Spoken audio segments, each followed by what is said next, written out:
सोरना नामी जजीरा जो कि नुब्बलार जजीरे से 87 माइल्स की दूरी पर है, वहाँ एक छोटी बच्ची घूम रही होती है जो कि अपनी फैमिली के साथ छुट्टियों पर आई हुई है।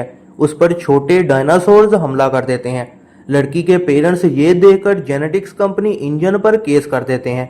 इस कंपनी को अब जॉन हेमंड का भांजा पीटर चलाता है। ये आदमी सोरना के जजीरे का इस्तेमाल करके दोबारा अमीर होना चाहता है ताकि जुरासिक पार्क के नुकसानात को पूरा किया जा सके। Scientist Ian Malcolm John Hammond से उसके महल में मिलता है। वो उसे बताता है कि सोरना पर ही उन्होंने डायनासोर्स पर तजर्बे किए थे और फिर उनको नुब्बलार पर जुरासिक पार्क में भेज दिया था। हेमंड इंजन कंपनी को रोकने को सोरना पर टीम भेजना चाहता है ताकि वो डायनासोर्स पर डॉक्यूमेंट्री बना सकें और इस तरह वो लोगों को सब बता पाएंगे और डायनासोर्स को कंपनी से भी बचा पाएंगे। इयन जुरासिक पार्क में मुश्किल से जिंदा बच पाया था और वो पहले मना कर देता है, लेकिन फिर उसे पता चलता है कि उसकी गर्लफ्रेंड डॉक्टर सैरा भी इस टीम का हिस्सा है और पहले से ही उस जजीरे पर है और वो सैरा की वजह से जाने पर राजी हो जाता है। इयन अपने टीम मेंबर्स एडी कार और निक वैन ओवन से मिलता है। जजीरे पर पहुंचने के बाद वो सैरा को ढूंढ लेते हैं और फिर उन्हें पता चलता है कि उनकी बेटी कैली एक ट्रेलर में छुपकर उनके साथ आ गई है। फिर वो देखते हैं कि इंजन कंपनी की टीम, जिनमें पीटर और कई सोल्जर्स और शिकारी शामिल हैं, वो भी जजीरे पर पहुंच गए हैं और वो कई डायनासोर्स को पकड़ रहे हैं। इन सब शिकारियों का लीडर रोलैंड होता है और वो कई डायनासोर्स को पकड़ लेता है। रात को इयन की टीम चुपके से उनके कैंप में घुस जाती है और उन्हें पता चलता है कि वो लोग डायनासोर्स को सैन डिएगो में एक नए पार्क में शिफ्ट करना चाह रहे हैं।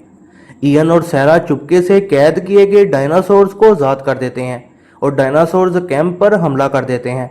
निक एक टीरेक्स के बच्चे को भी छुड़वा लेता है और उसे ट्रेलर पर ले जाता है ताकि उसकी टूटी टांग ठीक कर सके। तभी उन्हें पता चलता है कि बच्चे के पेरेंट्स उसे ढूंढ रहे हैं और वो ट्रेलर की तरफ जा रहे होते हैं। इयन जैसे ही वहां पहुंचता है तो टीरेक्स ट्रेलर के पास पहुंच जाते हैं और वो बच्चे को आजाद कर देते हैं, लेकिन उसके बाद डायनासोर्स ट्रेलर पर हमला करते हैं और ट्रेलर पहाड़ के किनारे से गिरने लग जाता है। एडी वहां आके उनको बचाना चाहता है, लेकिन टीरेक्स उस पर हमला करके उसे खा जाता है। ट्रेलर नीचे गिरकर तबाह हो जाता है और इयन, सैरा और निक को इंजन टीम बचा लेती है और कैली भी उनके साथ ही होती है। दोनों टीम्स के रेडियोस तबाह हो जाते हैं और इसलिए वो पैदल जाके इंजन कंपनी के पुराने कंपाउंड से रेडियो हासिल करना चाहते हैं।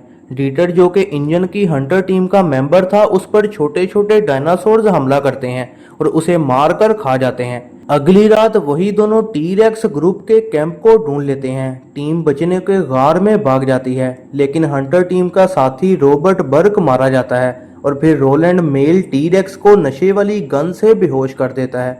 बाकी बची इंजन की टीम गाज से गुजर रही होती है और कई डायनासोर्स हमला करके उनका खात्मा कर देते हैं। इसी दौरान निक कम्युनिकेशन सेंटर पहुंचकर मदद के लिए कॉल करता है।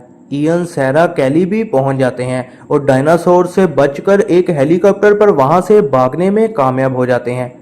इसके कुछ टाइम बाद बहरी जहाज मेल टीरेक्स को सैन डिएगो ले आता है, लेकिन वो साहिल पर क्रैश हो जाता है। लोग देखते हैं कि जहाज पर कई लोग मर चुके हैं। एक गार्ड गलती से कार्गो कंटेनर खोल देता है और टीरेक्स आजाद होकर शहर में घुस जाता है। वो अपने सामने आने वाले हर एक को मारता जाता है। इयन और सैरा टीरेक्स के छोटे बच्चे को इंजन कंपनी के पार्क से उठा लेते हैं और उसकी मदद से टीरेक्स को वापस जहाज की तरफ आने पर मजबूर करते हैं। पीटर उन सबको रोकना चाहता है, लेकिन गलती से कंटेनर में फंस जाता है और टीरेक्स और उसका बच्चा उस पर हमला कर देते हैं। इससे पहले कि टीरेक्स दोबारा आजाद हो जाता, सैरा उसे बेहोश कर देती है और इयन कार्गो कंटेनर को बंद कर देता है और फिर उसे दोबारा सोरना पर भेज दिया जाता है। हेमंड बताता है कि अमेरिका की गवर्नमेंट ने फैसला किया है कि वो इस जजीरे को नेचुरल ही रहने देंगे और इंसानों को वहां जाने नहीं दिया जाएगा। इयन अपनी फैमिली के साथ घर पर होता है और हेमंड टीवी पर कहता है कि जिंदगी अपना रास्ता ढूंढ ही लेती है। यह है जरनाब मूवीज रिव्यू। ऐसी ही नई वीडियोस के लिए चैनल पर बने रहें, सब्सक्राइब करें और बेल नोटिफिकेशन को ऑन करना ना भूलिएगा।